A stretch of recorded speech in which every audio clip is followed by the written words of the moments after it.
Thanks everyone for joining the podcast today. I am joined by Adam Hunt with Fuze Real Estate. Adam has a unique perspective on real estate because he works across nearly the entire real estate lifecycle.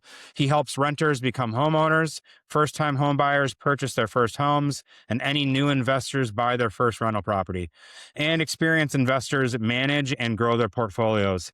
His work spans residential sales, investment, real estate, leasing, and property management. So, Adam, thank you so much for joining me today. Thanks for having me. Excited to be here. Yeah, absolutely. So, why don't you give a quick introduction to who you are and kind of what you do with Fuse Real Estate today? Yeah, so like you shared, my name's Adam Hunt. I'm actually the CEO and partner here at Fuse. I am a licensed agent in Minnesota, Wisconsin, and working on Iowa right now. And my bread and butter is kind of that tenant to buyer conversion. Property management is kind of my specialty as well. So I manage over 750 properties for over 400 different owners here in kind of the Minnesota metro area.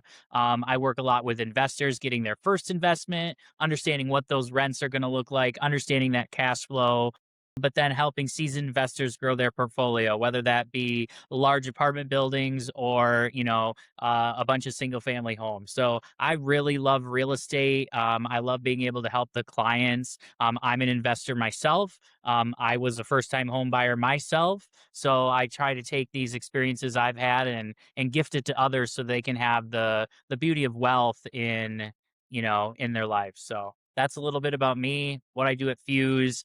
And we are a full service brokerage. We are a property manager as well. We also have a repair and renovation division because I'm sure you can assume 750 properties, lots of toilets, sinks, and other things that can go wrong. So want to be able Sure. to provide that full life cycle to our owners, tenants, and clients. So So, yeah, what I'm saying is you're not going out and doing all the repair calls for those 720 units.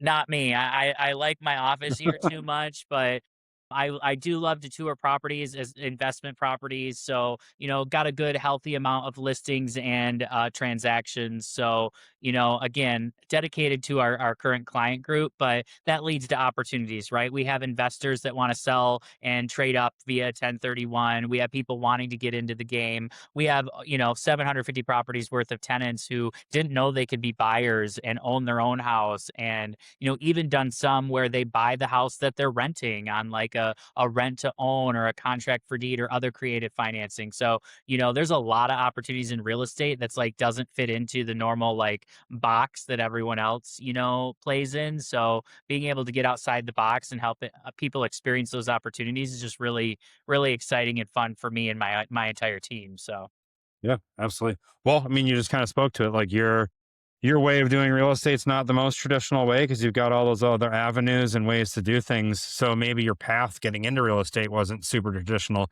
How did you get here? yeah, so great question. I what we call a corporate refugee. So I spent 10 years in corporate America. Don't mean to name drop or anything, but I got to work for some amazing companies, Delta Airlines, Southwest Airlines, Tesla, and then my last job was at Google.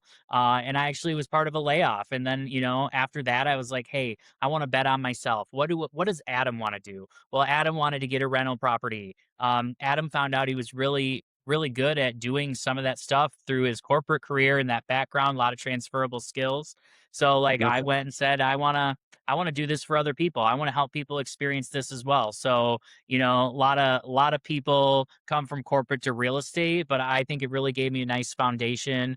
I got all that kind of corporate background. I spent time in um talent acquisition, talent development, and HR. So, building good teams, having great relationships, putting processes, procedures in place at scale with some of those large organizations. I found a lot of that was applicable to real estate because, again, as much as it's houses and numbers, it's a people industry. Like, you got to have people who want to work with you. You got to work on people's best behalf. Being a fiduciary and client service, just some of those foundational elements of being an agent really just were natural to me.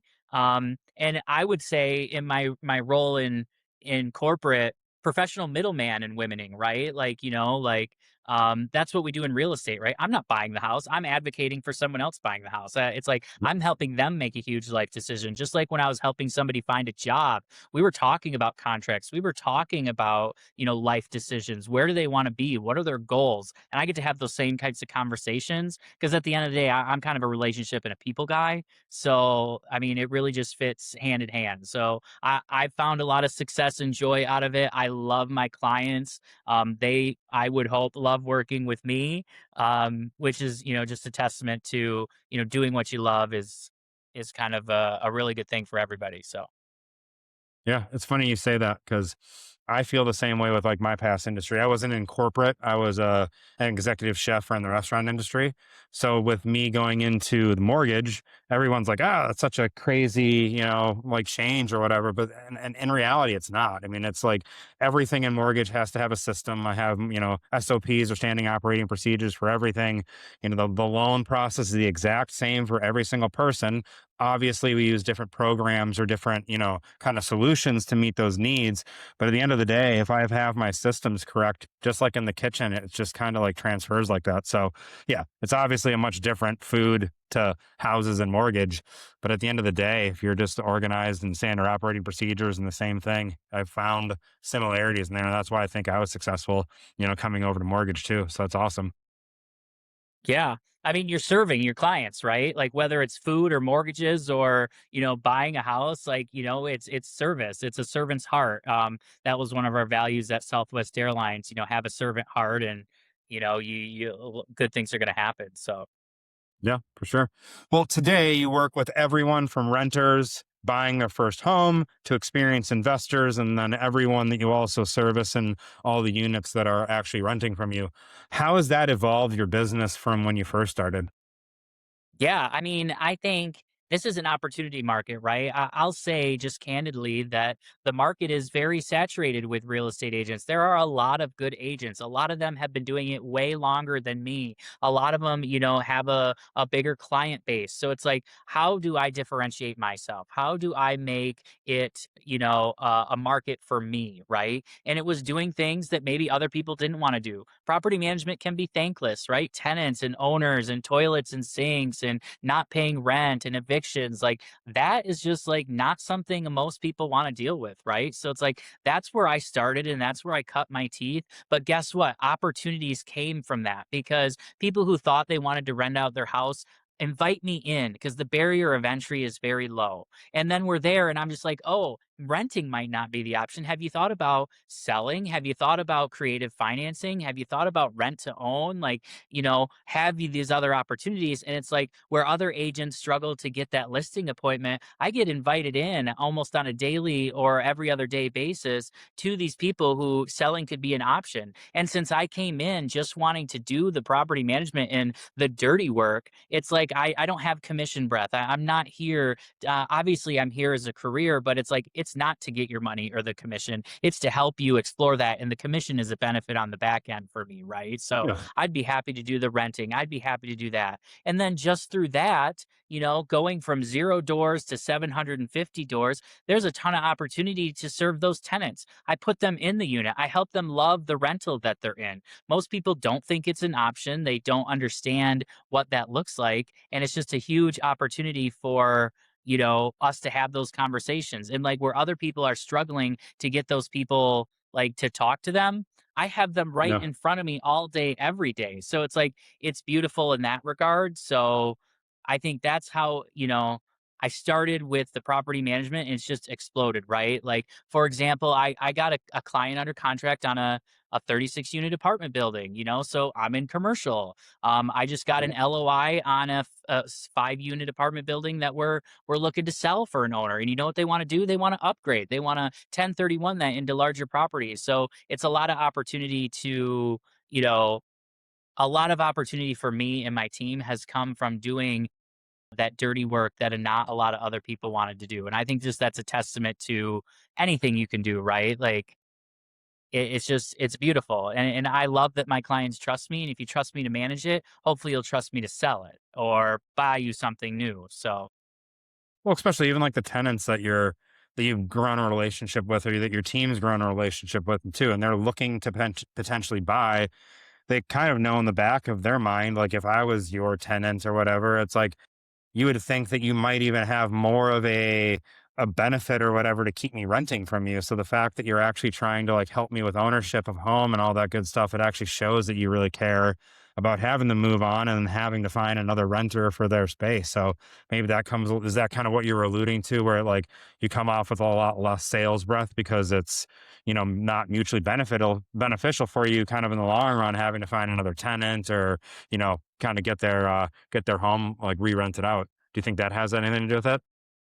Yeah, and I'll tell you, like, we offer, if a tenant wants to buy a house with us, we will waive some of the termination fees in the lease, and then we're gonna go find a new tenant for free for that owner so that the owner Nice. wins and the tenant wins, right? Like, again, I got into this industry to help people with home ownership, not to make a quick buck. So yes, Yeah. I want to do no harm to our property owners and our landlords, but that means me and my team have the bandwidth to go place them a new tenant for free, probably at a higher rent rate on a longer lease term than they would normally have. We get to waive some of the termination fees for that buyer and give them flexibility, right? Because you go to work with these corporate landlords, your lease is when your lease ends, right? How Mm. often can you line up a home purchase on that exact date without stressing out or having an Airbnb for a month or living in a U-Haul for 24 to 48 hours. So like we're able to eliminate a lot of that stress. And yes, am I working for free over here? Yes, but is it working for me over here? Also yes, right? So it's like it's the whole life cycle. When you just look at it per transaction, it might not make sense to everybody, but when you put it in the whole ecosystem, it really is a beautiful like holistic circle of life. There'll always be more tenants that we can get into these units, and hopefully that means there's more buyers we can convert out of the tenants. Yeah, absolutely. No, I love it. So now talking about the buyers and tenants, just because that's kind of like my wheelhouse. You work with hundreds of tenants through the property management. Like, how often, or in the course of your career, how often do you encounter those renters who don't even know they could be a homeowner and don't even like realize it right now? I would say probably close to 50%, maybe not quite that much, but it's a high percentage. And a lot of our portfolio that we place tenants in is single family homes. I live in Rogers, so a lot of Otsego, Rogers, St. Michael. We have a lot of clients in Cottage Grove and Lakeville, and those are like newer construction, large 4-bed, 2-bath homes with 3-car garages. And those rents are upwards of $3,000 a month. From the mortgage game, if someone can qualify 3 times monthly rent on 3,000 plus dollars a month, it's pretty common that they would qualify for a mortgage, right? We also have credit requirements, right? We typically require 625 credit score. You know, that's going to qualify you for a loan. So a lot of these people might have some misconceptions like what it needs, but like if they qualify for these rentals, they absolutely would qualify for a mortgage. So I think it's education as well, right? So we get the opportunity to educate these people and maybe open their eyes, right? And even if that's like talking them out of renting it and buying it, not as a disservice to the owner of the property or the landlord, but just for like the holistic real estate cycle, like we just talked about. So I Yeah. think it's a very high percentage, over 30% for sure. Oh, yeah, I mean, if they're already paying $3,000 a month, comfortably affording that, have a credit score over 625. I mean, yeah, they can easily get pre-approved for at least or a FHA, and most likely with a little bit of work, maybe a conventional if like the pricing works out. So yeah, that's awesome. So now you've identified that person. You've identified this renter that doesn't know they can be a first time home buyer, or now they realize it. What is that conversation with them? How does that go? How does that first conversation with them go about like home buying? What are you talking about? What are you going over? What are you reviewing with them? Yeah. So again, a lot of them come in saying, "Hey, I like 123 Main Street. I want to rent that." And the initial conversation happens before we're even on site. It's typically like, "I want to schedule." And it's like, "Hey, we'll get you scheduled," and then we start to pre-qualify, right? Like, "Hey, just want to reiterate the criteria that you saw on the listing: 3 times monthly rent, 625 credit, no collections, like things like that." And then if that all aligns, it's like, "Hey." Obviously we want to get them dialed in, and then it's either in that conversation or while we're on site at the property being like, "Hey, do you understand that, you could maybe afford a house like this. What are you looking for? What's your goal? And it's kind of asking them what they want, right? Like, oh, I'm moving here and I want to rent something for a year before I learn the areas. Well, great. It's a long sales cycle, because imagine, even if we do execute the lease, they're going to be buyers in 1 to 2 leases from now, right? So it's like you got to be able to see the forest through the trees. A lot of agents want right now transactions, and gauge their leads based on how hot they are or how soon they're going to buy. A lot of our transactions are 12 to 24 months later, but that's where you build the base and the bench. So understanding their goals and desires, what their situation is, um, and then executing the lease along to that. Do you think you need 12 months? How about a 6-month lease, and then we start looking, because that'll end us in the spring, right? Like, if I were to execute a lease right now, I would probably not advise a 12-month lease, because it's going to get the owner back into a winter or fall market, and then the Yeah. tenant's going to be looking for houses at this time, and who wants to move when it starts being Thanksgiving and Yeah. Christmas and stuff like that. So I think it's just having a lot of those holistic conversations that is actually part of our job as, property managers, to qualify, to see what they're in. So obviously, if biting on the buy piece, we need to get them people connected in our network. Obviously, before we go out and tour, a pre-approval from somebody like yourselves to like see what the purchasing power is, and they might have a conversation with you, and it might divert back to us because of XYZ, right? There are a lot of things that could go into that. That's awesome. Yeah. I mean, I think you built a very awesome, kind of business around helping people, but then also, like you said, that longer life cycle of your client coming from renter to potential home buyer is awesome, because it doesn't really matter. I mean, if you've been doing it for a long while, you're always going to have that kind of rotation of people to help. So I think that's really awesome. So now you've helped, said buyer get into home. They've been, a homeowner for a couple years now. They reach out to you and want to be a first time investor. Um, what are you doing different with that conversation, and how are you talking to those first time home buyers now that are becoming first time investors?